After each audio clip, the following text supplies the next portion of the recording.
I am sitting in my small office in Seattle, Washington, the computer screen illuminating my face under the cold fluorescent lights.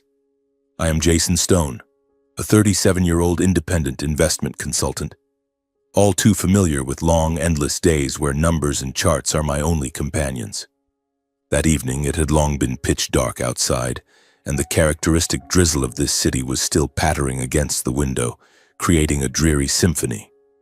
I was focused on analyzing data for a demanding client, my fingers flying across the keyboard, trying to finish the report before the night grew even later. My life is simple, isolated, but I like it that way. No commitments, no drama, at least until my phone vibrated on the desk. The caller ID showed Emmy, my younger sister. Emmy Mendoza, the name I still wasn't used to calling her, even though she had been married for 3 years. My heart skipped a beat. Emmy rarely called me, especially since getting married. Ever since she entered the Mendoza family, our conversations had gradually become sparse. Mostly I was the one reaching out while she avoided them, responding curtly with short messages. She always said she was fine, but her tone carried something distant, as if she were trying to hide a secret she didn't want anyone to touch. I hesitated in surprise, my hands pausing over the keyboard. I took a deep breath, trying to keep my voice calm as I answered. Emmy? What's up? Why are you calling? Her voice came through the line, unusually cheerful and excited. Jason, what are you doing? Am I calling at a bad time? She giggled, the sound making me smile instinctively, even though I was filled with suspicion. My Emmy, the little girl who used to laugh and play with me when we were kids, now sounded like someone else. Enthusiastic, radiant, but somehow it felt forced. I replied, glancing at the clock on my computer screen. It's fine, I'm just working. What's going on? It's been a while since you called. There was a very brief silence on the other end. Then she spoke, her voice slowing down. I know. I've been really busy lately, but today I'm calling to invite you to something special. We're having a Christmas party at the villa this year. Come, okay? It's just family, but I want you there. It'll be so much fun. The unexpected invitation made me blink. The villa of Emmy's husband's family, the Mendozas, a wealthy and socially prominent family in Seattle. I had heard about them. Owners of a massive real estate conglomerate, with connections stretching from politics to the financial elite. Emmy had married Brian Mendoza, the eldest son, and from that moment, her life seemed to have entered a different world. I was curious about it, but Emmy always dodged my questions. Is married life treating you well? I had once pressed, and she had only forced a smile. I'm fine, bro, don't worry.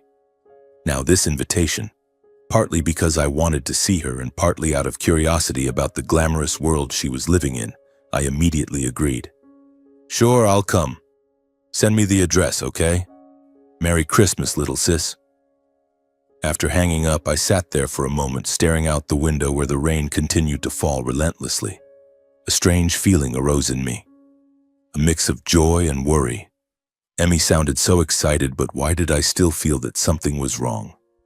I shook my head, telling myself I was being overly suspicious, and turned back to my work. A week flew by in an instant. Christmas Day arrived, and as in previous years, I had planned to spend it alone with a cup of coffee and a few old movies. But this year was different because of Emmy's invitation. I had already prepared a gift, a simple silver necklace, the kind she loved when she was younger. However, life never goes according to plan. That morning, my office received an urgent call from a client, an unexpected data crash that needed immediate attention. I dove into it, and time passed in a flash. When I finally looked at the clock, it was already late evening. I hurriedly shut down my computer, grabbed my coat, and rushed to the car. On the drive, my heart was pounding. The rain was heavier, and the headlights swept across Seattle's wet streets. I was certain I was late. The party must have started long ago. The address Emmy sent was in an upscale villa district on the outskirts, where massive palace-like homes stood among the trees. I drove through the large iron gate, my stomach full of nerves. From a distance, the Mendoza villa appeared magnificent under the Christmas lights. Twinkling lights covered the entire grounds, a giant Christmas tree sparkling with LED bulbs, and warm Christmas music drifted out. Laughter and conversation filled the air, painting a perfect picture of wealth and happiness. I parked the car, took a deep breath, and told myself, "You're late, but it's okay. Just seeing Emmy will be enough." Stepping into the courtyard, the biting cold seeped through my coat, making me shiver. Through the large dining room windows, I could see about 20 people gathered around a long table laden with food and wine.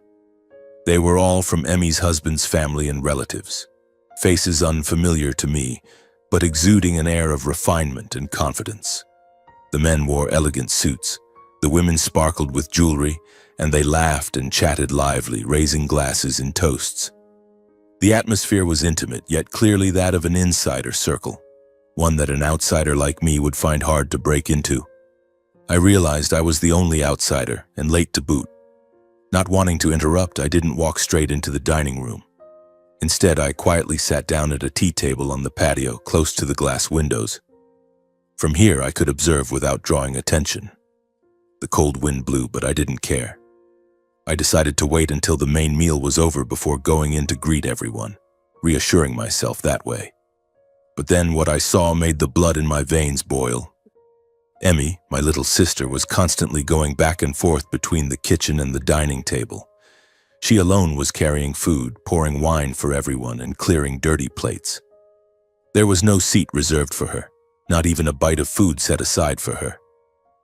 Emmy moved silently, head slightly bowed, as if it were a reflex honed from long habit of serving. Her long hair hung loose, her face weary, yet she still forced a strained smile whenever someone called her. The others casually continued their conversations and laughter, treating her presence as a given, like an invisible service machine.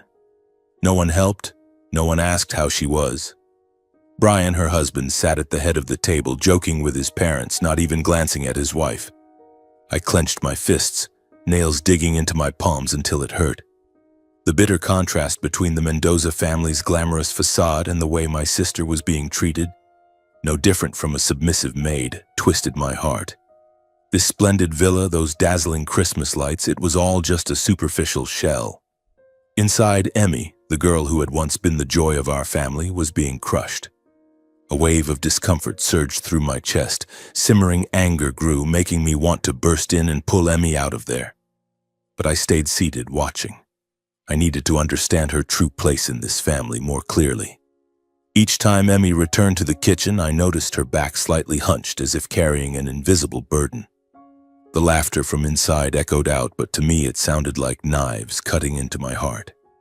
I wondered, is this the married life she avoided talking about when I asked? Is this the happiness she's living? The wind grew colder, but the rage inside me burned hotter. I clenched my fists tighter, trying to hold it in, but deep down I knew a storm was coming. The anger surged like an underground river, suddenly bursting its banks, dragging with it old memories I had deliberately buried deep in my heart. They came alive vividly, so clear and detailed that I could feel every moment as if time were rewinding itself. I remembered the time when Emmy was still in love with Brian Mendoza, her husband now. It was the early days when she had just graduated from college, her eyes sparkling as she told me about the perfect guy she had met at a student party. Brian, the eldest son of the Mendoza family, with his charming smile and fat wallet. I was genuinely happy for her. Emmy deserved happiness after the hard years our family had endured, our parents working tirelessly to raise us two siblings in a small house on the outskirts of Seattle.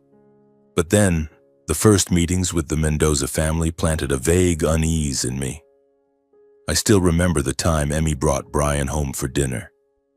He behaved politely, shaking my hand firmly, but his eyes slowly scanned our modest living room, carrying an emotion hard to name. It wasn't overt contempt, but a cold, appraising look, as if he were assessing the value of the place and the people in it. Later, when they invited us to their villa for an intimate meal, everything became clearer. The Mendoza family, Mr. and Mrs. Mendoza, their siblings and relatives, greeted us with polite smiles, but their eyes lingered on Emmy's ordinary clothes, on the slightly awkward way she held her knife and fork compared to them. "Where are you from, Emmy? What does your family do?" Mrs. Grace Mendoza asked. her voice sweet but loaded with implication. Emmy smiled shyly and told them about our father being a mechanic and our mother a nurse. They nodded, then moved on to talk about their trips to Europe and massive investments, as if reminding us that we belonged to a different world. Those seemingly polite words, to me, clearly hid contempt for the working-class background of the Stone family. I remember very clearly one time when Mr. Mendoza turned to my father and said lightly, but with deep meaning, "Oh, a mechanic? Hard work, isn't it, but stable." My father, Reed Stone, just nodded slightly in response, but I clearly saw his hand gripping the water glass so tightly that his knuckles turned white. My mother, Elisa, tried to smile politely throughout, but her eyes betrayed a sadness she couldn't hide. And Emmy, my little sister, avoided my gaze the entire meal, as if she were ashamed for dragging the whole family into a world that wasn't ours.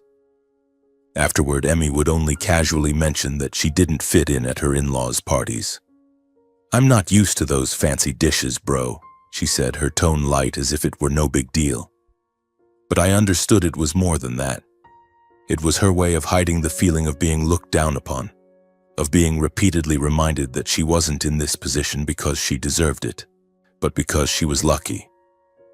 They had even said it straight to her face that she was lucky to have met Brian, as if Emmy were some bargain Brian had picked up off the street, rather than a person with her own worth. The memories shifted to the wedding day, a day I once thought would be the pinnacle of her happiness. The ceremony took place at the most luxurious hotel in Seattle, with imported fresh flowers and a live orchestra. But from the start, everything felt off. Not just Emmy, but my parents and I were placed in an awkward position. Our seats were far from the center, in a secluded corner, as if we were secondary guests. Meanwhile, the Mendoza family sat in the front rows, laughing and chatting lively with their distinguished guests. The questions comparing careers and money served as a way to remind us of our true place. "How many years have you been a mechanic? Is the income steady?" one Mendoza relative asked my father, in a tone as if speaking to a servant. Dad stayed silent, just nodding, but I saw his face flush red. Mom forced a smile at the half-joking, half-sarcastic remarks. "Elisa, you're so lucky to have a daughter who married my son.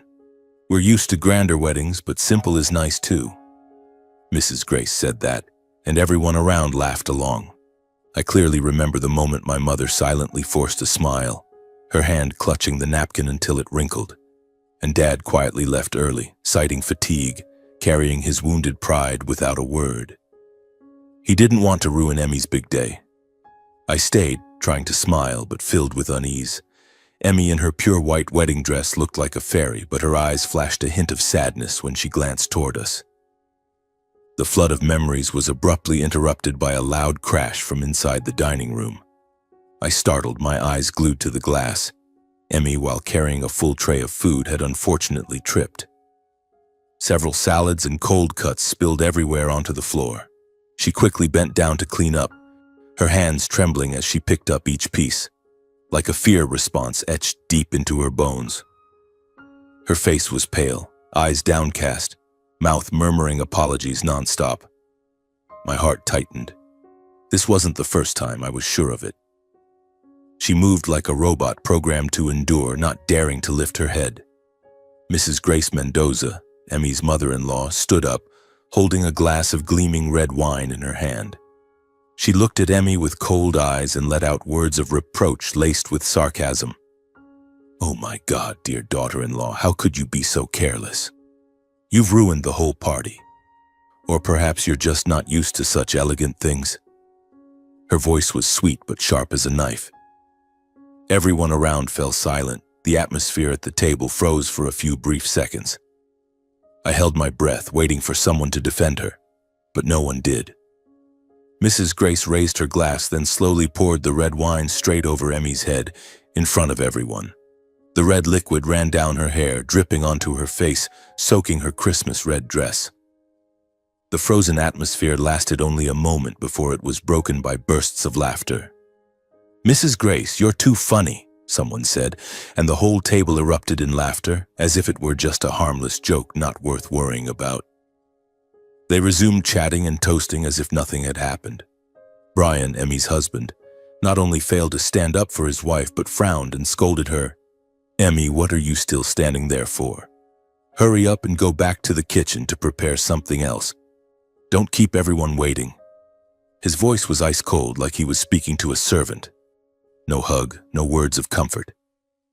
He turned away, joking with his relatives, as if Emmy were just a stain that needed wiping away. Emmy silently wiped the wine from her hair and face, her trembling hands dabbing with a napkin, hiding the tears that were about to fall. I could clearly see through the misty glass her shoulders shaking slightly. She bowed her head even lower, left the dining room, and disappeared behind the kitchen door.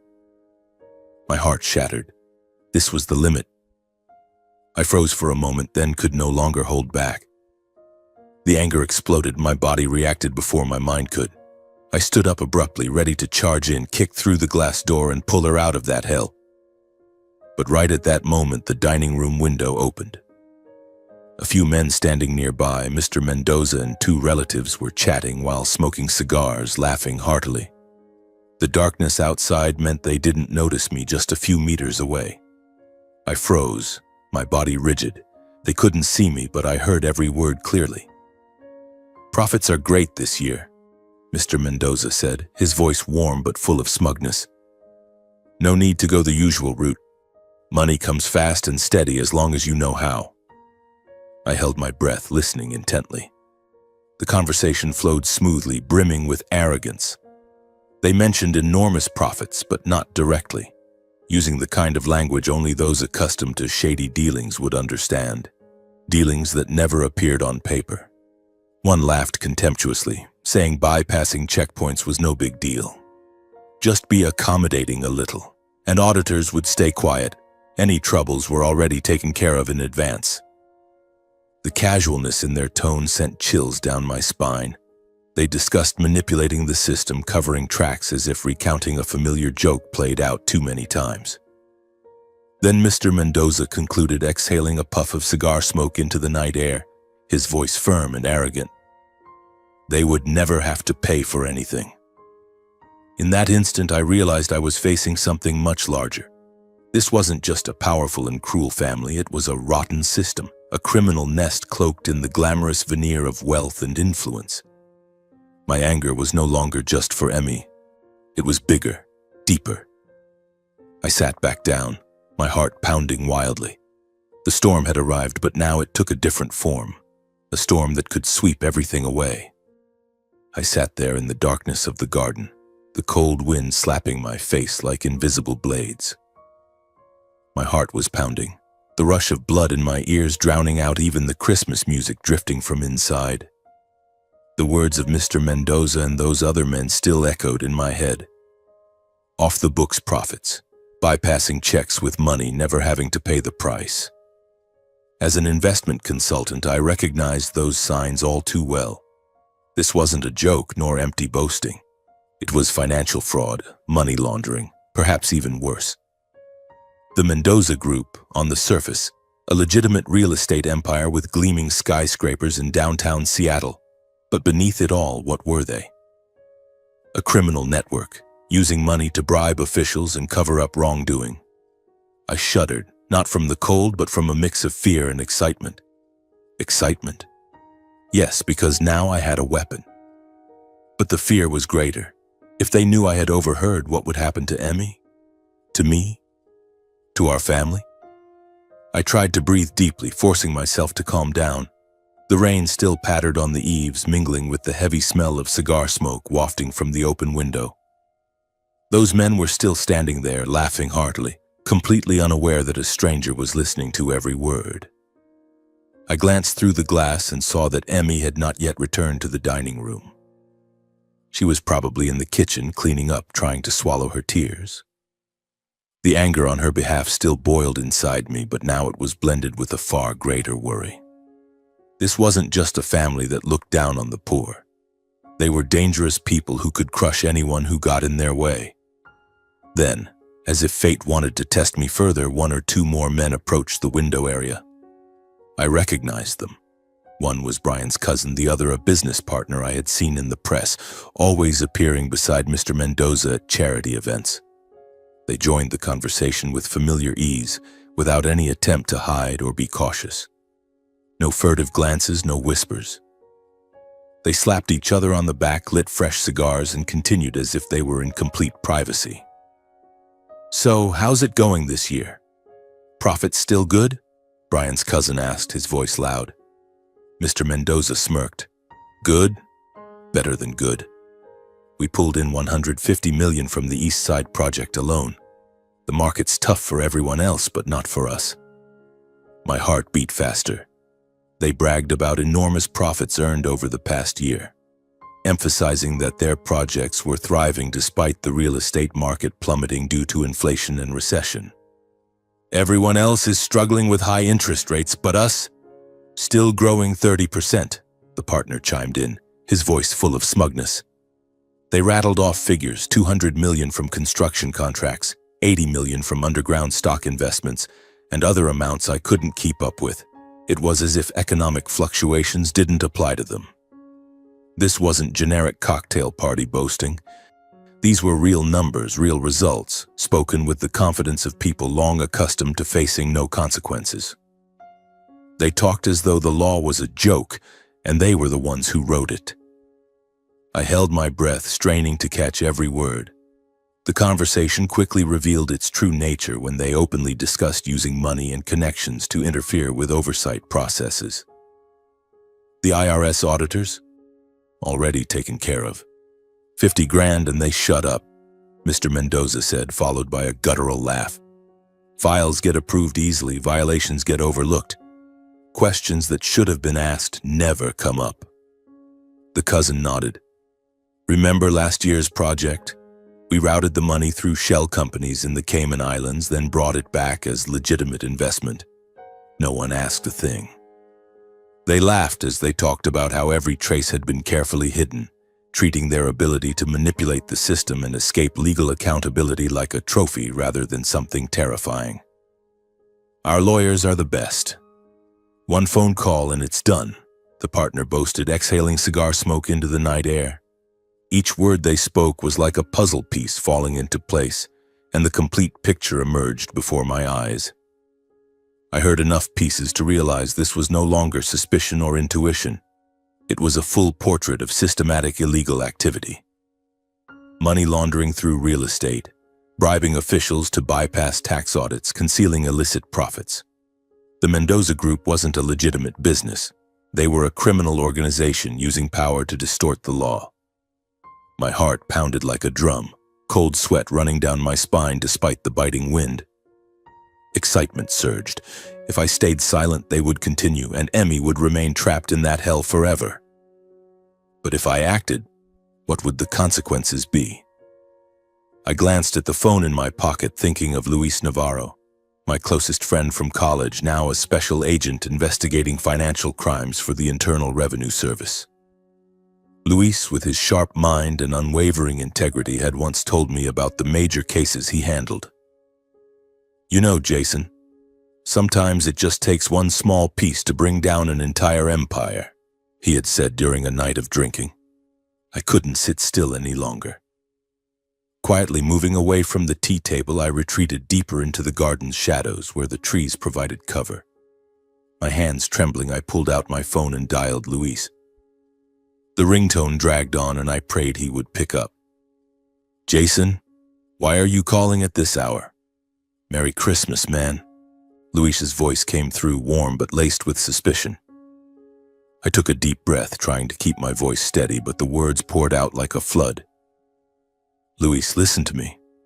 I'm at the Mendoza house, my sister's in-laws. I just overheard those guys talking. They were bragging about massive profits from real estate projects, but not through legitimate channels. They're bribing IRS auditors, hiding traces through shell companies. The company name? Mendoza Holdings, mainly real estate and financial investments. They talked about bypassing controls with money and connections. 50 grand for silence, routing money through the Caymans. I recounted everything I had just heard. The company name, Their field of operations, how they described the profits and evading oversight with bribes and influence. I gave details, from the 150 million figure to the way they laughed when talking about manipulation. Luis was silent for a moment, then his voice turned grave. "Hold on, Jason. Are you sure? This isn't a joke." I affirmed firmly, "Absolutely sure. I heard it crystal clear." Luis sighed, then revealed, "We've had preliminary suspicions about this family before. Their records are too clean, traces wiped almost perfectly. Not enough evidence to dig deeper. But what you're telling me, it matches the scattered pieces we have. Abnormal profits, connections to officials. This time, your information is enough to connect the dots into a complete chain. I'll report it to my superiors right away. But be careful, Jason. Don't let them know." The call ended, but my heart was still racing. I pocketed the phone, inhaled the icy air deeply, trying to compose myself. Returning to my spot by the tea table, I sat down, my expression calm again. From the outside, I looked like a late-arriving guest waiting for the right moment to enter. But inside, turmoil was raging. I knew that a door had just been opened, and this Christmas party would never end the way it was supposed to. It would spread, dragging the entire Mendoza family into the whirlwind of justice. I glanced through the glass and saw the men still laughing and talking, their cigars glowing red. They had no idea. The tension rose. What would Luis do next? Would they be arrested? And Emmy? What would happen to her when everything collapsed? I sat there in the darkness of the garden, trying to calm myself. My heart was still racing wildly, adrenaline surging through my veins. The call to Luis was like a time bomb I had just armed, and I was the one who lit the fuse. But now I had to play the part, a harmless, late-arriving guest. The rain had eased, leaving behind a damp, chilly air. Inside the dining room, the laughter and conversation began to quiet down, replaced by the clinking of dishes. The main meal was winding down. People were standing up, stretching, and moving toward the lighter tea and dessert portion of the evening. Through the fogged glass, I could see Emmy still busily cleaning up, silently wiping the table. She bent down to pick up scattered food scraps, her hands polishing the already gleaming surface, her face weary yet striving to maintain a composed expression. A wave of injustice and heartache surged through me like a violent tide. She had never been treated as part of that party. Not a single bite of food, not a single toast in her honor, just a serving shadow. How had she endured it? For how long? I clenched my fists, nails digging deep into my palms until it stung, but that physical pain was nothing compared to the ache in my chest. I suddenly remembered the old days when Emmy was still the little girl who sat at our family dinner table, laughing carefree with Mom, Dad, and me. Those meals were simple but strangely warm. Mom always made the roast she loved, and Dad told his awkward jokes that made the whole house burst into laughter. And now, looking at the present, Emmy was here, in this lavish villa, surrounded by lights and sophisticated voices and laughter, yet more alone than ever. The anger over what I had overheard from those men still smoldered, but now it blended with the deep sorrow I felt for Emmy. I couldn't sit still any longer. As the tea gathering began, everyone moving to the sofa area holding cups of tea and pastries. I decided it was time to step inside, presenting myself as the genuinely late guest. I took a deep breath, smoothed my rain-dampened coat, and pushed open the glass door into the dining room. The atmosphere inside was warm, filled with the scents of food and wine, a complete contrast to the cold outside. Christmas music still played softly, lanterns twinkling on the enormous tree in the corner. I smiled, trying to appear natural, as if I had only just arrived and witnessed nothing. "Sorry, everyone, I'm really late," I said loudly, my voice feigning cheerfulness. "Year-end work was hectic. I couldn't get away sooner." "Merry Christmas." I offered that excuse, hoping it sounded convincing. Mrs. Grace Mendoza turned around, flashing a polite smile. "Oh, Jason, right? No problem at all. Come in, come in. We've just finished eating." Mr. Mendoza nodded, still holding his cigar, but his eyes swept over me quickly as if I were an unimportant guest. The others responded with a few perfunctory words, appearing polite and friendly on the surface, but their attention swiftly returned to their interrupted conversations. Someone resumed talking about a trip to Europe. Someone else joked about the stock market. My presence didn't truly matter, just a minor interruption. I maintained a courteous demeanor, suppressing the turmoil churning inside me. I didn't want to arouse suspicion or create tension. I chatted briefly with a few people nearby. One relative asked about my work, and I gave a short answer about investment consulting, cracking a couple of light jokes about market volatility. But in my mind, I was thinking about the shady figures they had just boasted about outside the window. They laughed and sipped their tea, but to me it was all a hollow facade. My heart beat faster, the tension mounting. What would happen if they knew I had heard everything? I glanced around and saw Brian lounging on the sofa, chatting with his relatives, not sparing a glance for his wife. And Emmy? At that moment, I noticed her quietly slipping back into the kitchen, staying away from the social area. She kept her head down, carrying a tray of dirty dishes, disappearing behind the kitchen door like a familiar ghost. This was my chance. I seized the opportunity by excusing myself to find the bathroom and left the gathering. "Excuse me, where's the restroom?" I asked someone nearby, then followed the directions. But in reality, I headed toward where Emmy had vanished. The hallway led to a large, brightly lit kitchen, still heavy with the lingering smell of food. I gently pushed the door open and stepped in. Emmy was standing there alone, her back to me, washing dishes at the sink. Her shoulders trembled slightly, and I heard a faint sigh.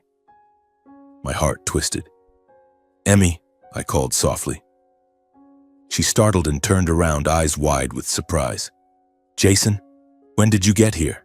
What are you doing in here?" Her voice quivered as she forced a smile. I closed the kitchen door, stepped closer, and looked her straight in the eyes. I couldn't hide it anymore. "Emmy, I've been outside the whole time. I arrived late and sat in the garden watching through the glass. I saw everything that happened during the party." The words spilled out, my voice low but firm. I recounted it briefly. Seeing her serve alone, the spilled food incident, the wine poured by Mrs. Grace, everyone's laughter, and Brian's failure to defend her. Emmy panicked, her face visibly paled. Her eyes widened and she clutched the dish towel until it crumpled. "You saw everything? Oh, God!" She backed away, leaning against the counter, her voice trembling with fear. "Please don't make a big deal out of it. I'm begging you. They'll retaliate. You don't know. My marriage is so fragile, if you speak up, everything will collapse." Emmy blamed herself, her voice choking. "It was my fault. I was careless, and one small mistake made everything worse. I'm begging you, pretend you didn't see anything. Just forget it, please." She grabbed my hand, her eyes glistening with tears, pleading like a frightened child. I could clearly see the fear in my sister's eyes, not just of Mrs. Grace or Brian, but of losing the fragile happiness she was desperately clinging to. Seeing her like that tore my heart like a knife. Emmy, the once strong, dreamy girl, was now trembling before me, taking the blame for things that weren't her fault. I wanted to hug her, to shout that it was all wrong, that she deserved so much better. But I nodded, painfully agreeing to stay silent. "All right. I won't say anything. I promise." Those words brought visible relief. Her shoulders relaxed and she managed a weak smile. "Thank you. You're the best brother." She turned back to the dishes as if everything were fine again. But Emmy had no idea that in my mind, a different path had quietly taken shape. The call to Luis was never the end. It was only the beginning. I knew I could no longer stay silent, not just about what had happened at tonight's party, but about the far greater secrets hidden behind it all. Thoughts of the future made my heart pound.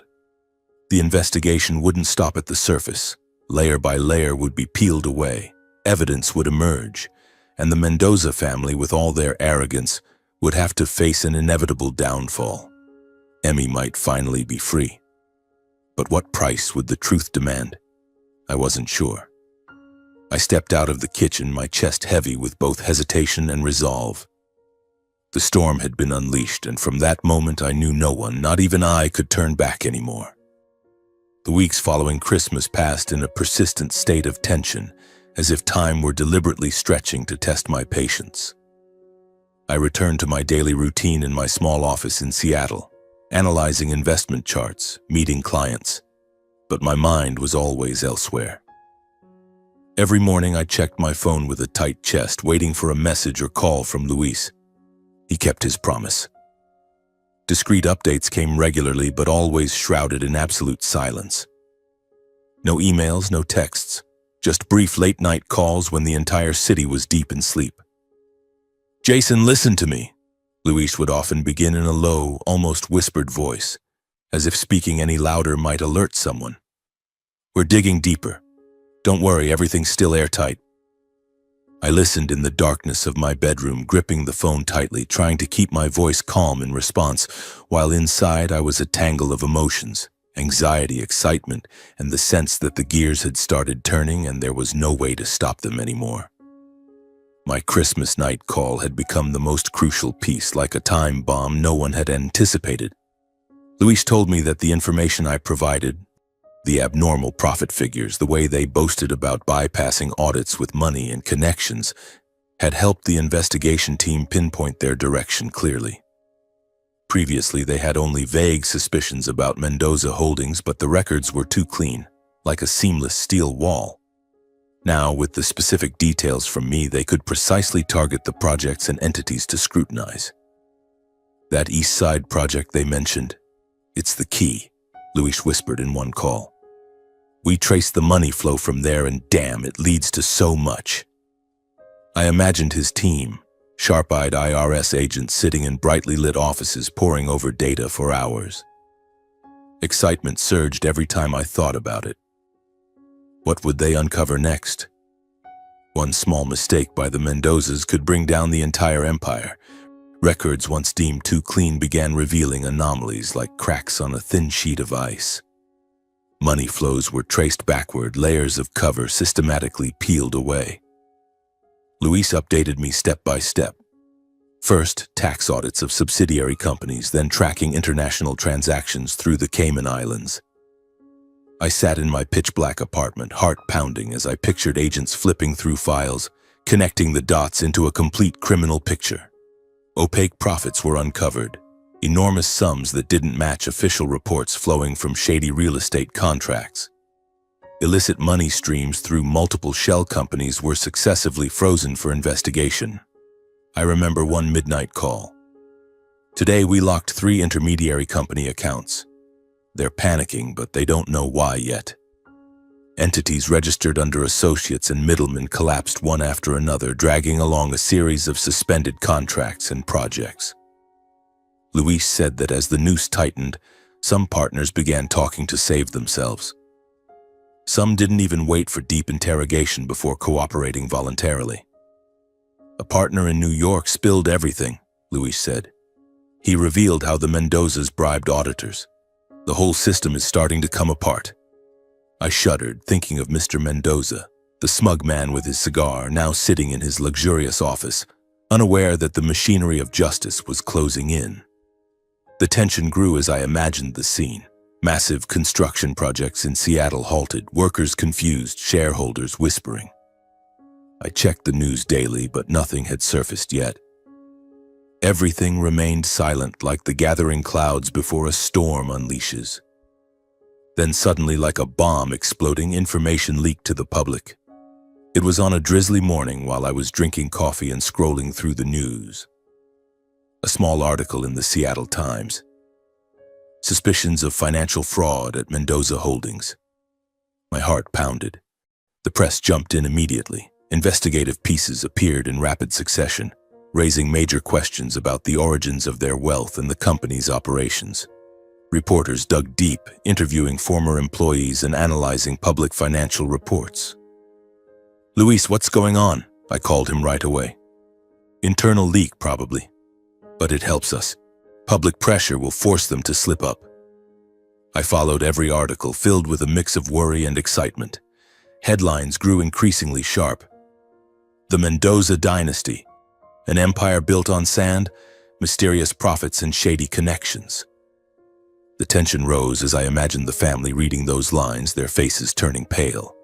The market reacted fiercely, swiftly, and ruthlessly. Shareholders panicked and dumped stock. The company's value plummeted in a short time. I watched the flashing charts on my computer screen. As Mendoza Holdings stock plunged from its peak to the depths in just days without a single rebound, Luis kept updating me. They've lost billions already. Banks are pulling funding. No one wants to be associated anymore. The Mendoza family, once celebrated as a model of success, fell straight into crisis. The media turned en masse, portraying them as a sophisticated fraud network. Long-standing business ties were quickly severed. Everyone distanced themselves as if no connection had ever existed.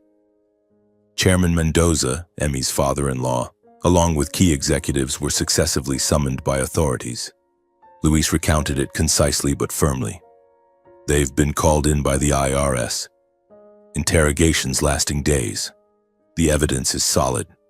Documents, testimonies, everything matches. I couldn't help picturing the scene.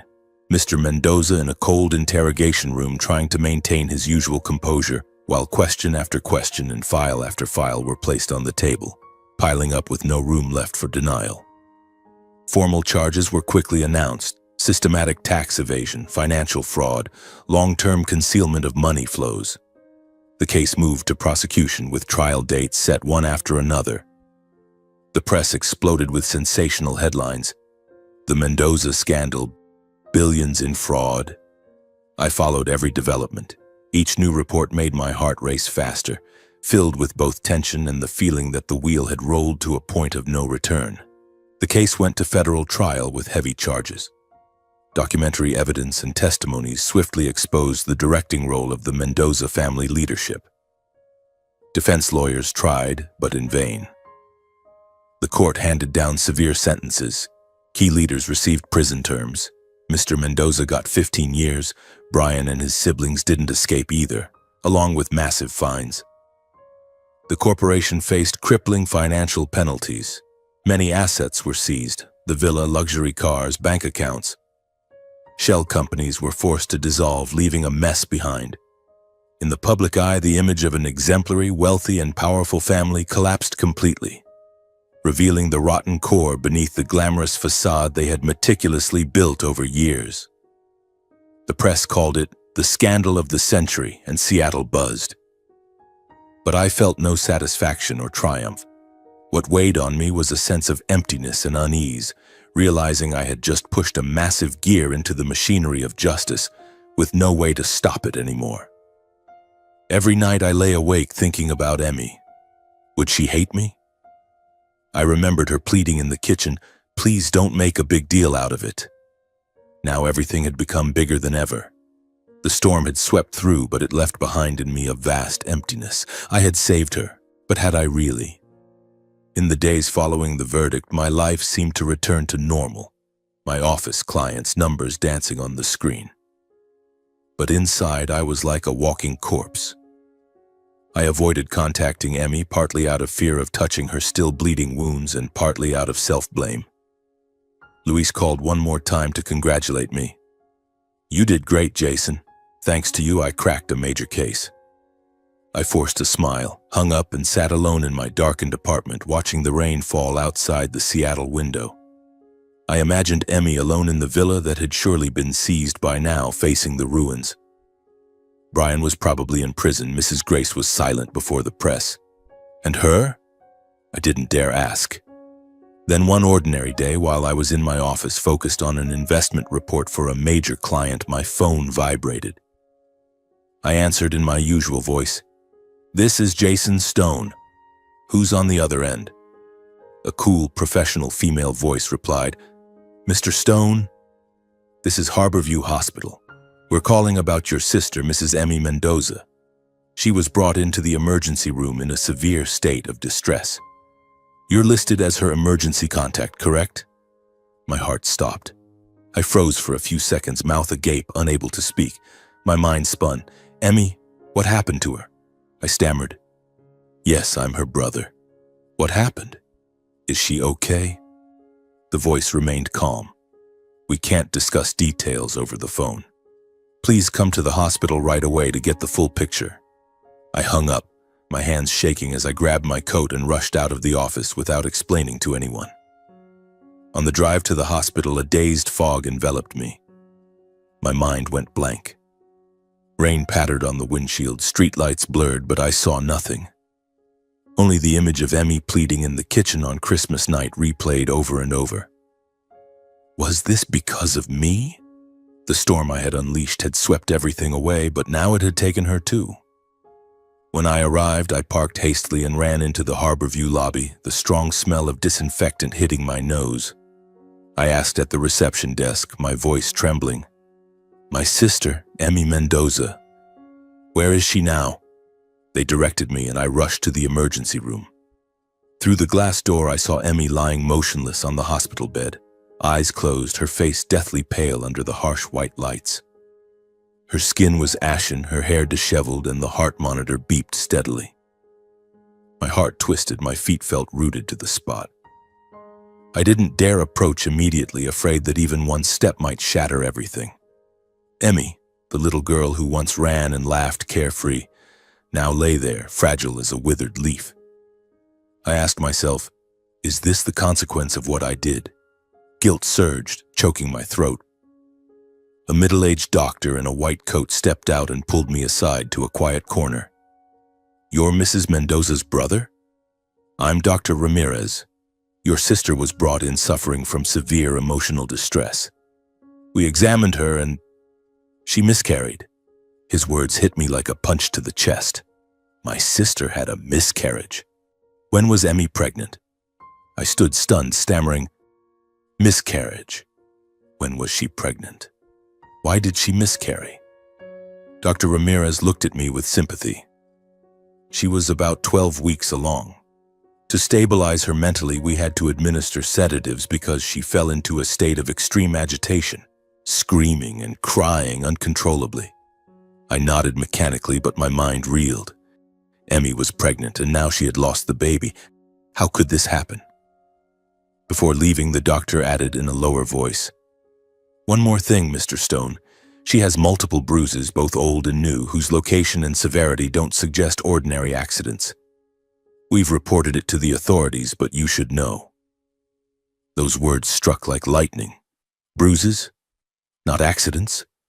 That meant she had been abused? I stood speechless, watching him walk away without reacting. I thanked the doctor absent-mindedly, my voice hoarse, then returned to her bedside.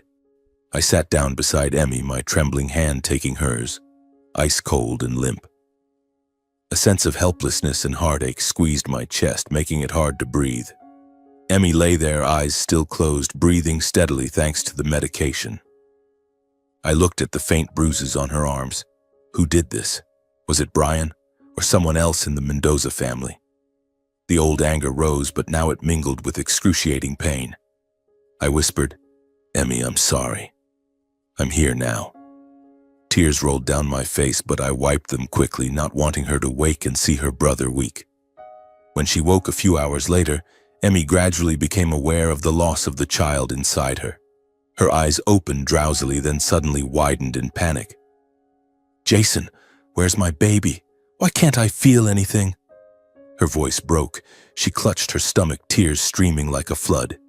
Emotions exploded. She sobbed hysterically in terror, her body shaking violently, screaming incoherent words. I could only hold her, repeatedly comforting, Emmy, calm down. I'm here. I'm not going anywhere. But even to me, the words sounded hollow. She cried until exhausted, then fell asleep in my arms. My heart ached as if cut by a knife. Was this the price of justice? Losing a child, breakdown, and those mysterious bruises? In the days that followed, I practically lived at the hospital, caring for Emmy in every small way. I took emergency family leave from work.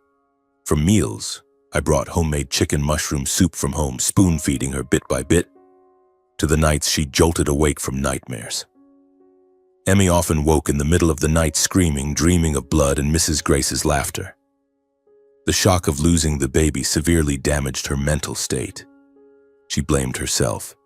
"It's because I wasn't more careful. I should have protected the baby better." She lived in fear and guilt, always worried that it wasn't over. "They'll come back, bro. They'll get revenge." I tried to encourage her. "It's not your fault. It was an accident, and I'll protect you." But I gradually realized my words of comfort weren't enough to pull Emmy out of the haunting shadows surrounding her. She looked at me with empty eyes as if her soul had left her body. Throughout those hospital days, no one from her husband's family appeared. No Brian, no Mrs. Grace, no Mr. Mendoza. Their absence cut like a silent knife, but I noticed and chose to stay quiet. I didn't dare ask, afraid that one careless question might cause her fragile spirit to collapse again. Unanswered questions swirled in my mind. Had they abandoned her, or were they simply busy dealing with their own troubles? Anger boiled, hot and sharp, but I suppressed it, forcing myself to focus on the person lying before me. During the day, I sat by her bed telling old stories, trying to cling to warm memories. Of afternoons when we played hide and seek in our small garden. Of times she laughed so hard she forgot to eat. But Emmy only nodded faintly, her gaze drifting far away, as if those memories belonged to another life she could no longer reach. In the nights alone in the hospital corridor under cold fluorescent lights, I could only silently watch Emmy's breathing through the slightly ajar door. The steady beeps of the monitor echoed, mingling with sighs from other patients. I carried a heavy feeling, realizing there are pains a brother cannot ease merely by being present. I blamed myself. If I hadn't called Louise, maybe she would still be pregnant, still living in hell, but at least with her child. Or would she? What did those bruises mean? Long-term abuse? Anxiety surged, making me want to scream. Tension about the future. Would Emmy recover? Or would this pain consume her? I sat there, head bowed, tears falling silently. The price was too steep, not just for the Mendozas, but for us. The days in the hospital dragged on like an endless nightmare. I became a shadow by Emmy's bedside, watching her every small movement. Dr. Ramirez came to check on her daily, his voice always gentle but laced with concern. "She needs time, Mr. Stone. Severe psychological trauma combined with physical loss. It won't be easy." I nodded, but doubt filled my heart. Each time Emmy woke, she looked at me with empty eyes, as if her soul had wandered off somewhere among the painful memories that hadn't yet closed. I tried telling her happy stories, reminding her of those long-ago summer days when we were kids, chasing butterflies in our grandparents' garden, sunlight pouring warmly over our shoulders. I hoped those fragments of memory might pull her back to the present. Emmy gave a faint smile, one so fragile it nearly vanished the moment it appeared. It never reached her eyes. She turned her face away, gazing out the window where Seattle's rain fell steadily, relentlessly, as if the whole city were quietly weeping in her place. At night, when the hospital sank into silence, I sat in the corridor, my mind swirling with what-ifs. If I had acted sooner, maybe she wouldn't be suffering like this. Or if I had stayed silent, would everything have continued? The price of justice. I thought I had paid it, but now I realized Emmy was the one bearing the heaviest burden. Tension rose every time I thought about the day she would be discharged. Where would she go? How would she face the outside world where the press was still buzzing about the Mendoza scandal? Finally, that day arrived. Dr. Ramirez signed the discharge papers and gave careful instructions. "She needs plenty of rest, Mr. Stone. Schedule regular psychological follow-ups, and let her speak when she's ready." Emmy sat on the bed wearing the sweater I had brought, her face still pale but her eyes a little brighter. I asked softly, "Where do you want to go now? Back to your husband's house?" Emmy shook her head vigorously, eyes wide with fear. "I can't go back there. I just want to go home to Mom and Dad for a while, to get a change of air." Her voice trembled, but it was resolute. I looked at her and saw a spark of life returning. Not the submissive bride anymore, but the old Emmy, the girl who dared to decide. I didn't press further, just nodded. All right, I'll take you home. My heart tightened. Home, the small house on the outskirts of Seattle where we grew up. It was a safe place, but also full of memories. I wheeled her out to the car. The drizzle continued, the cold wind piercing through our coats. The long drive home was silent. Neither of us spoke a word. A heavy atmosphere filled the car, broken only by the patter of rain on the roof and the faint late Christmas music on the radio. I glanced at Emmy in the rearview mirror. She stared out the window, arms wrapped around her stomach, eyes distant. The usual 2-hour drive felt endless. Every minute was torment. I wondered, does she suspect me? Or does she still think the Mendoza collapse was random? When we arrived, the familiar small wooden house with its white fence appeared under the dim streetlights. Our parents, Reed and Elisa Stone, were already waiting at the door, worry evident but forcing smiles. Mom stepped forward first, pulling Emmy into a tight embrace, whispering reassuringly, "You're home now. Just rest. Don't think too much right now. You have Mom and Dad here and your brother. No one will pressure you to talk or do anything." Dad stood beside us, placing a hand on my shoulder, his eyes red but steady. "Thank you for bringing Emmy home, Jason. You've been through a lot." No one rushed to ask questions, no one probed what had happened. As I helped Emmy inside, Dad added slowly, his voice deep and firm, "This house will always be your home. Stay as long as you want. Be silent if you need to. Just know you're not alone." Emmy nodded, tears rolling down her cheeks, but this time without panic, only relief after a journey far too long.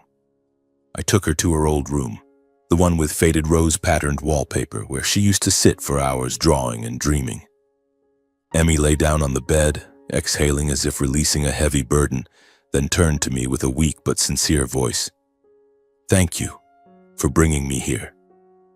I smiled back, trying to appear calm, while my heart remained weighed down by things I couldn't yet say. That evening, family dinner unfolded in an indescribable atmosphere, both subdued and warm. Mom made Emmy's favorite roast. Dad told a few awkward jokes to break the silence. We sat around the old wooden table, golden lamplight glowing down. I noticed Emmy starting to speak a little more, though still cautiously. "Mom's roast is still as delicious as ever," she said, her voice soft but genuine. I sat watching, heart filled with hope mixed with worry. She ate slowly, occasionally glancing at us as if checking whether this was real. No one mentioned the Mendozas, the trial, or the lost child. It was an unspoken rule, let her breathe. But in my mind, questions swirled. When would she be ready to talk? And what would I say about my role? Night fell. After our parents went to bed, the house sank into quiet, broken only by wind against the windows. I couldn't sleep and went to the kitchen for water when I saw Emmy sitting alone at the table, staring blankly as if trapped in inescapable thoughts. She held a glass of water, hands trembling, gazing into the darkness outside. My heart tightened. This was the moment. I approached gently. "Emmy, you're not sleeping. Is something still bothering you?" She startled, looked at me, then lowered her head. I sat across from her and waited. "Can I ask you something? About the bruises the doctor mentioned. I've never dared ask directly, but now I'm so worried about you." Emmy was silent for a long time, looking at me as if weighing something, eyes glistening. The air grew tense. Anticipation rose. Would she speak or close up again? Finally, she sighed and began in a weary, fragmented voice. "Ever since her husband's family started falling apart, all the blame was poured on me. They saw me as the bringer of bad luck, the reason everything collapsed." Her voice choked. She gripped the glass tightly. I sat frozen, listening to every word. Emmy continued. "Brian became more controlling and violent. He forbade me from contacting anyone, even you and Mom and Dad. Whenever he was angry, he took it out on me with beatings. I lived in fear for so long, too afraid to ask for help. I thought if I endured it, things would get better." The worst was a violent argument when Brian's rage spiraled out of control. He shouted, called me a traitor because the scandal broke after you came to the Christmas party. I tried to get away, but he grabbed my arm and yanked hard. I slipped and fell down the stair, and then I lost my baby. Her words broke. Tears poured out. I was numb with pain, realizing she had silently endured far too much in isolation, and that I, her brother, had failed to see it sooner. Those bruises weren't the first. It had been prolonged hell, and I had been blind. My heart twisted, my own tears fell. Emmy, I'm sorry. I didn't know you were going through that. But the words felt meaningless. She wiped her tears, voice small. I don't blame you, I'm just tired. In that quiet late night, as Emmy's words still echoed in my mind, I was tormented fiercely. For the first time, I wondered if my earlier decision had gone too far beyond my control. The call to Louise. I thought it would save her, but now it had led to the loss of her child. To this pain. Tension rose. What if she learned I was the one who started it all? I sat there at the table, watching her fall asleep in the chair, heart full of unease. The house was warm, but the storm inside me still raged. The decision was right, but the consequences were immense. I carried her to bed, tucked her in, then sat alone on the porch, staring at the hazy stars. The torment didn't fade. It made me want to scream. Emmy had told her truth, but what about mine? When would I dare to tell it? In the days that followed, the small family home became a fragile sanctuary for Emmy. She gradually regained a bit of vitality, waking earlier, helping Mom with housework, even joking lightly with Dad about little things. But I could clearly see that behind those smiles were long silences, moments when she sat alone gazing into the garden, her hands unconsciously cradling her stomach. I watched from a distance, my heart full of worry. At every family meal, we avoided mentioning the Mendozas, the trial, or the lost child. Our parents skillfully steered conversations toward happy memories. Remember when Emmy painted that birthday picture for Dad? It was awful, but I still have it hanging up. Emmy would smile, but a flicker of sadness crossed her eyes. I sat there, eating without tasting anything, my mind churning with the secret gnawing at me. Her confession from the previous night was like an open wound. Brian's beatings, the blame, and the fateful fall down the stairs. I knew that if I continued to stay silent, the distance between us would grow, misunderstandings piling up. I realized I could no longer keep this secret if I wanted to face Emmy honestly. It wasn't selfishness, it was necessary. The truth, even late, was better than prolonged silence, no matter how much it might shatter everything. I waited for the right moment, but it never came easily. It happened one evening, a few days after Emmy returned home. Our parents had gone to bed early. The house was quiet, broken only by crickets in the garden and the whisper of wind through the windows. I couldn't sleep and went to the kitchen to make coffee when I saw Emmy sitting alone at the table again, just like the night before. She held a cup of cold tea, staring into space as if wrestling with herself. I approached and sat across from her, my voice soft. Emmy, you're not sleeping? I have something I need to tell you. She looked up, eyes slightly narrowed in suspicion. What is it, bro? About Brian? I don't want to talk about it anymore. I took a deep breath, clenching my hands under the table to stop the trembling. In a prolonged moment of hesitation, I looked at her, her gaunt face, the dark circles still under her eyes, and decided. Not to justify myself, but because I believed keeping the secret would destroy us from within. Emmy, I was the one who provided the information to the authorities. The words spilled out, my voice low but steady. I told her everything, from the beginning. Christmas night, sitting in the garden, overhearing Mr. Mendoza and the men talking about illegal profits, bribes, and cover-ups. Then the call to Luis, my friend at the IRS. I heard them bragging about manipulating the system, and I couldn't stay silent. I thought it was the way to save you, to bring down that rotten family. Emmy froze for a few seconds, eyes wide, lips slightly parted as if she couldn't comprehend what she had just heard. Then the silence shattered. Her face flushed red.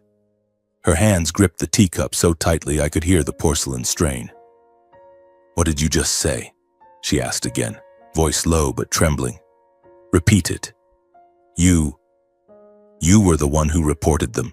Before I could answer, her anger exploded. "You betrayed me, Jason," she shouted, her voice breaking with fury. "How did I beg you? Have you forgotten? I told you how terrified I was. I pleaded with you not to make it a big deal, not to touch them. I needed you to understand, not judge." I stood frozen, my heart crushed. Emmy shot up from her chair, pointing straight at me, tears streaming uncontrollably. "You destroyed my family," she screamed. "Your decision pushed everything out of control. You took away my unborn child. Do you even realize that?" I opened my mouth to speak, but she didn't give me a chance. If it weren't for that scandal, Brian wouldn't have gone insane like that. I wouldn't have lived in fear. I wouldn't have fallen. I wouldn't have lost my baby. She let out a bitter laugh through her tears, a twisted smile full of despair. "You thought you were saving me. No, you only made everything worse."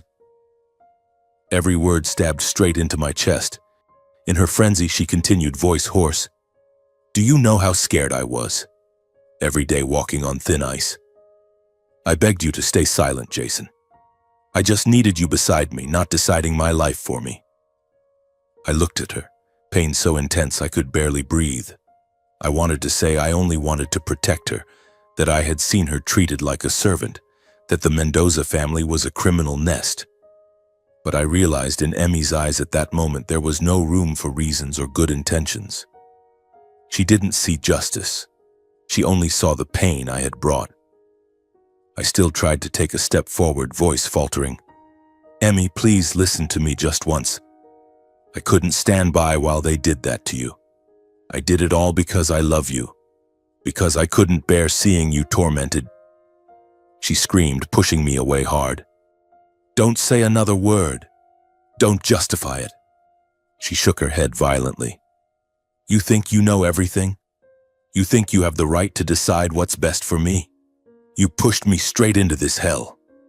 Her voice tore through the quiet night, mingled with uncontrollable sobs. Bedroom doors flew open. Our parents rushed out, faces shocked. Mom ran to hold Emmy, voice trembling. "What's happening?"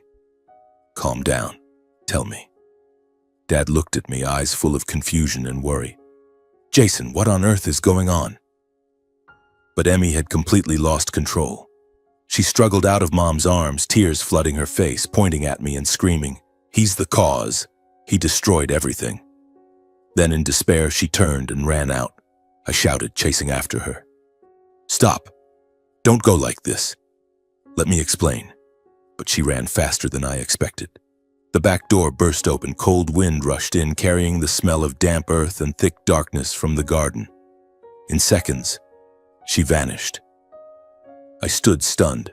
Emmy was gone, in panic, without a word, without a trace, and I realized I had just lost her in the most terrifying way. The whole family frantically searched through the night. Dad grabbed a flashlight and ran to the main road. Mom called neighbors for help. I plunged into the garden, shouting her name among the dark bushes. My heart pounded wildly. Cold sweat broke out despite the freezing night. We searched for hours, from familiar streets to the nearby park, but no one knew where she had gone. Only growing dread remained like a time bomb in my chest. When we returned home, it was very late. Rain began pattering down. Our parents sat at the kitchen table, faces exhausted and anxious. Mom cried, "Where could she have gone? It's so cold." Dad put a hand on my shoulder. "Stay calm, son. We'll find Emmy." But I sat numb in the silence, overwhelmed by guilt and torment that nearly brought me to my knees. I buried my head in my arms on the table, tears falling uncontrollably. Even as our parents stayed beside me, trying to console, "Jason, it's not your fault. Emmy's just distraught." The words didn't reach me. I blamed myself. Why did I tell her? Why didn't I wait? Tension rose over where she might be, alone in the night, panicked, perhaps wandering somewhere. The house now felt like a prison, and I was the one who caused it all. The pain made me want to scream, but there was only the endless rain outside the window. That night stretched on endlessly, each passing minute a torment. Our parents finally dozed off exhausted on the sofa, but I couldn't sleep. I got up, pacing the house, staring out the window into the darkness that swallowed everything. My phone vibrated constantly in my hand. I called Emmy over and over, but only endless ringing met me, then voicemail. "Emmy, please come back." "I'm sorry. Call me, okay?" I whispered into the phone, my voice hoarse. I pictured her running in the rain, clothes soaked, tears mingling with the downpour. Was she cold? Was she safe? Tension surged like violent waves, making my heart pound wildly. I recalled the moment she turned and fled, her small figure vanishing into the night, footsteps pounding on the wet ground. Why couldn't I catch up? Why didn't I stop her? The quiet house now felt suffocating. Every corner reminded me of her, the chair she sat in, the unfinished cup of tea on the table.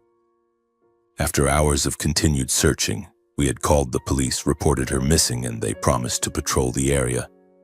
I received a call from an unknown number. My heart tightened as I answered. A familiar female voice, trembling. "Jason? It's Jenny, Emmy's best friend. I found her."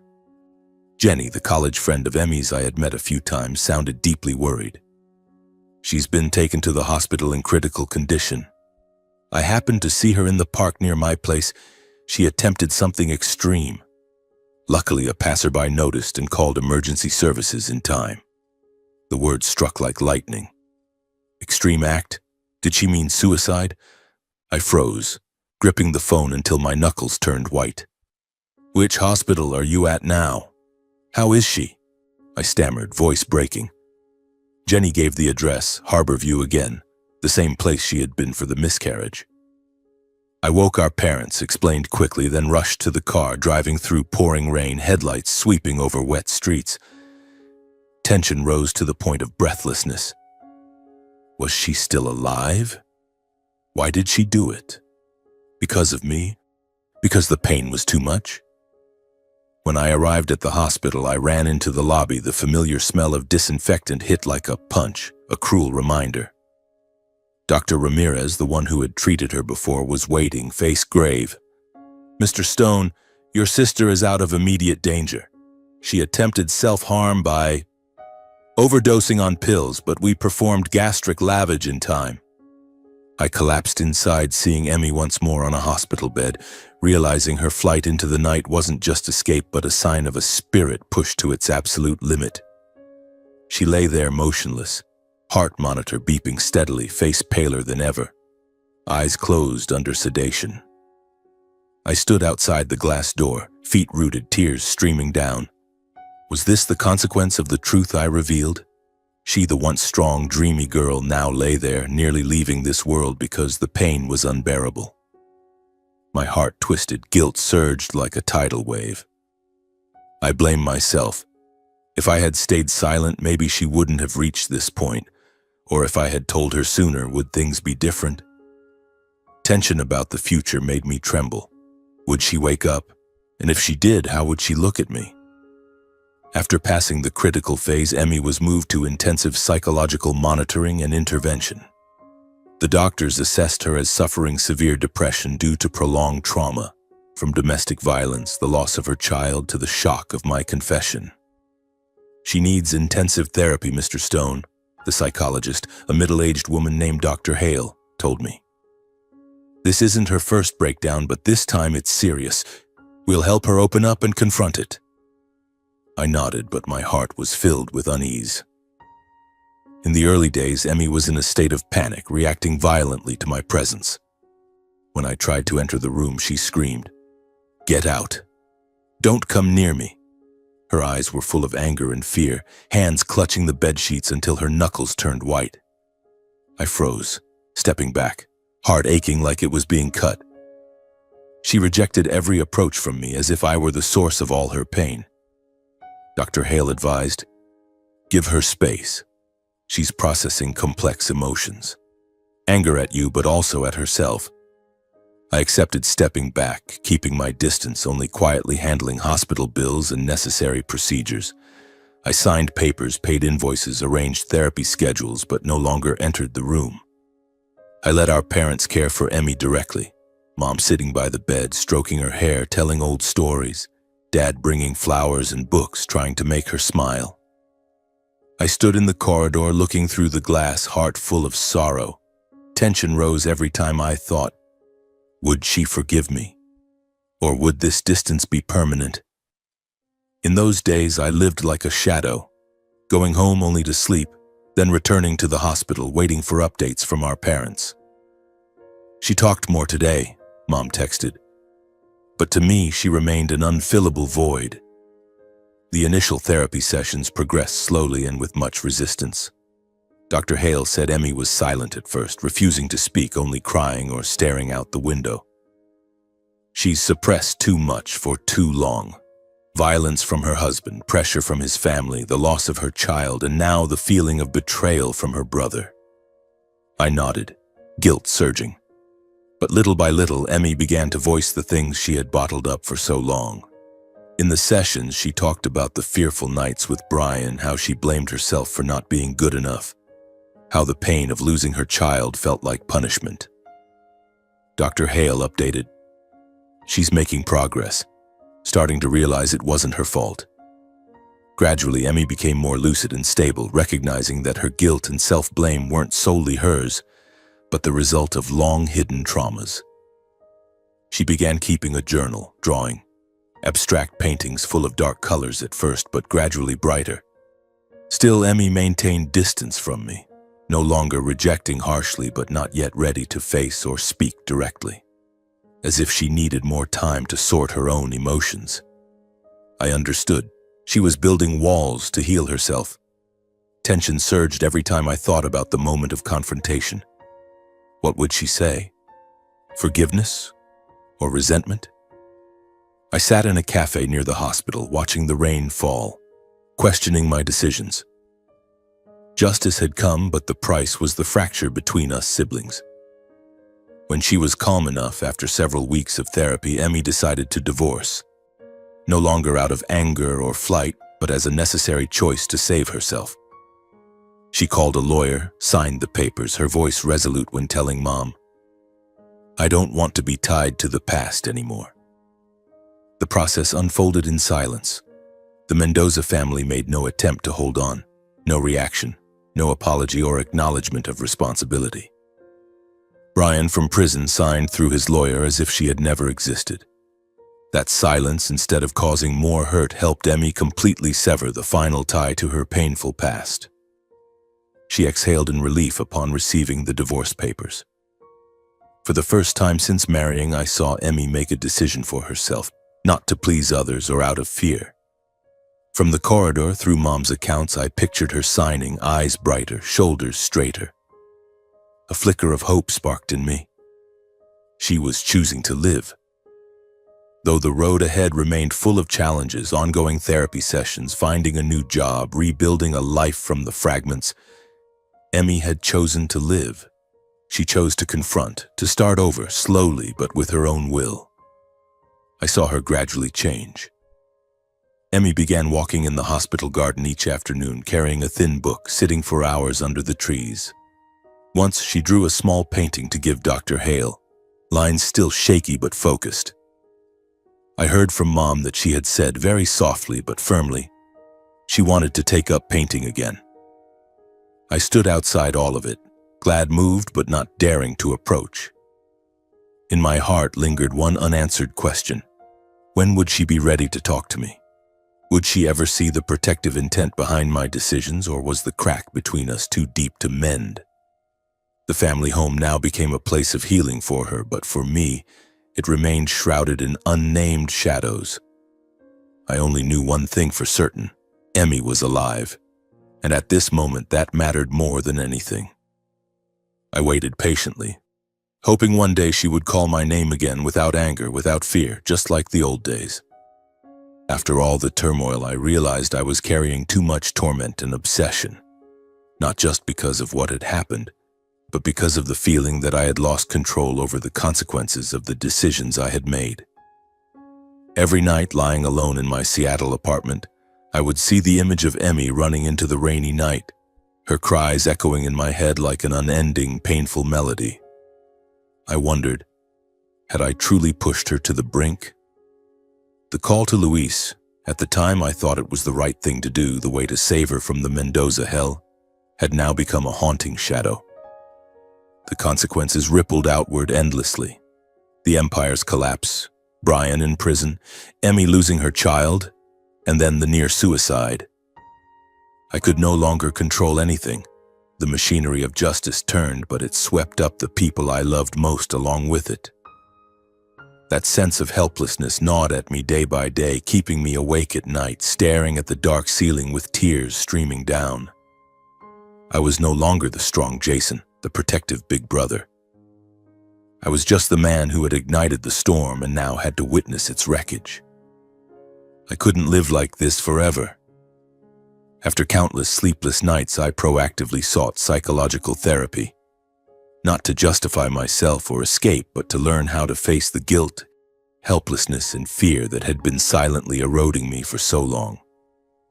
I remember the first session with the therapist, a middle-aged woman named Dr. Thompson in a small, cozy office with a soft sofa and the faint scent of lavender essential oil. "Mr. Stone, what brought you to therapy at this time?" she asked gently. I sat there, gripping the armrest tightly, then poured it all out. The Christmas night, the call to Luis, the confession to Emmy, the night she ran away, and the hospital. I thought I was saving her, but now she almost died because of me. I can't control it anymore. Dr. Thompson listened without judgment, only nodding. "That's a very heavy burden for one person to carry. But you're not a superhero, Mr. Stone. You're just a human, with limits, emotions, and choices that are never perfect." The early sessions were difficult. I cried a lot, shouted in anger at myself, but gradually I learned to breathe, to analyze my emotions. She helped me realize that guilt doesn't always mean wrongdoing. Sometimes it's simply part of the healing process.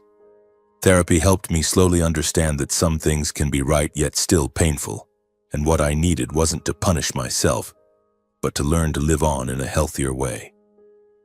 "You did what you believed was right to protect your sister," Dr. Thompson said in one session, "but consequences don't always follow our intentions. Forgive yourself, Jason." Those words were like a ray of light piercing the darkness. I began applying it, keeping a journal every night, listing the good things from the day, no matter how small, like a good cup of coffee or a satisfied client call. I learned to accept that not everything is in my hands. Life is a chain of decisions, and consequences sometimes exceed our control. Gradually, the obsession faded, though it remained like a scar. I no longer lay awake all night. Instead, I slept more deeply, even if dreams still occasionally brought images of Emmy crying. Step by step, I returned to my familiar rhythm, focusing on work, keeping myself busy without running away anymore, learning to accept the necessary silences. My Seattle office became a refuge again. I dove into investment data analysis, met clients, even joined a running club to release stress. Mornings started earlier. I ran along the riverbank in the light Seattle drizzle, sweat mingling with rainwater running down my collar as if each footstep washed away a bit more of the burden I carried. When my lungs burned and my heart pounded, I felt clearly that I was still alive, not just surviving day to day. I also stopped avoiding silence. Instead of burying myself in work until exhaustion, I allowed myself to sit quietly by the window, watching the city drift slowly through the gray rain, letting thoughts of the journey naturally rise and settle. In one session, Dr. Thompson told me calmly but firmly, "You're making progress, Mr. Stone. You're no longer running away. You're living, not just trying to survive." I nodded, understanding what she meant, but when I stepped out of the therapy room, the familiar tension returned, clinging to me like a shadow. I wondered if Emmy was taking similar steps. How was she now? Were there mornings when she woke without the past pulling her backward? I had no answers, and perhaps the only thing I could do now was keep moving forward, slowly enough not to abandon myself, and patiently enough to wait for the day she was ready to step closer to me. Emmy moved back to live with our parents in a safer, more peaceful environment.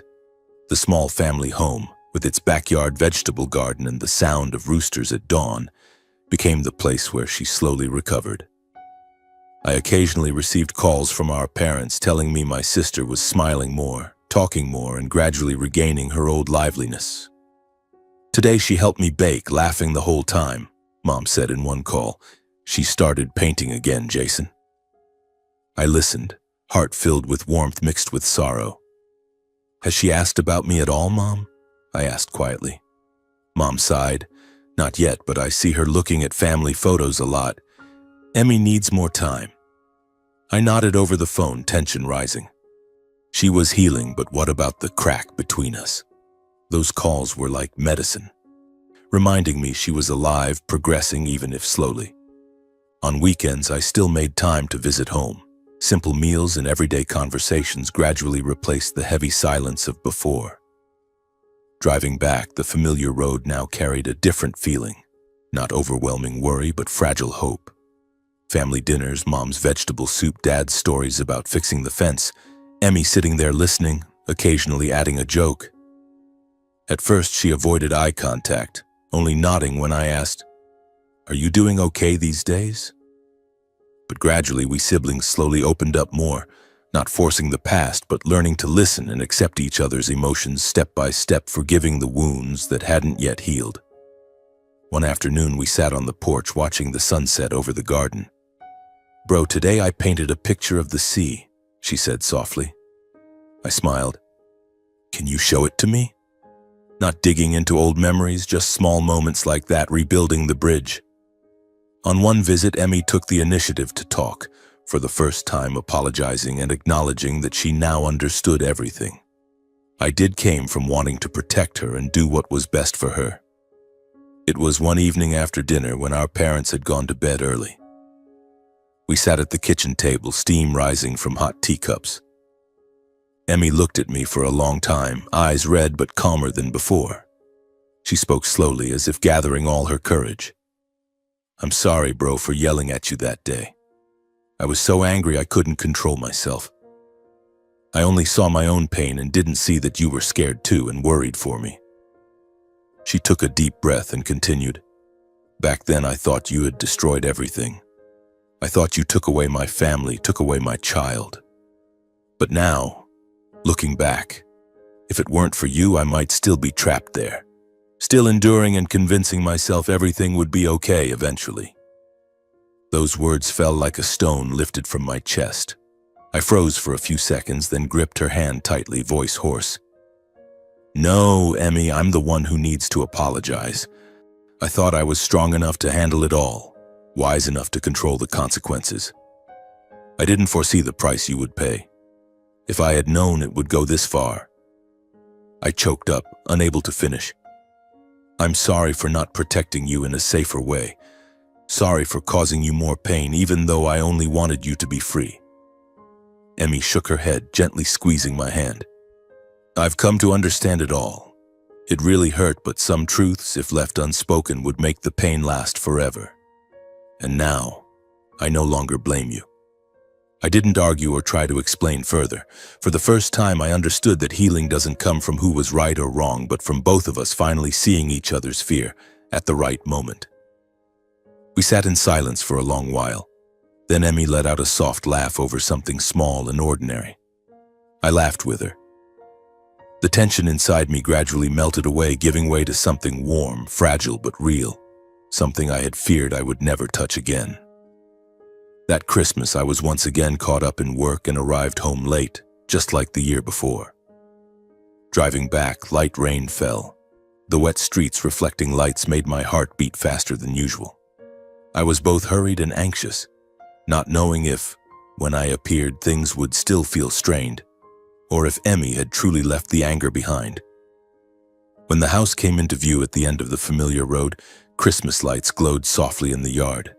I stepped inside to find our parents and Emmy still sitting around the prepared table, no one impatient or reproachful for my delay.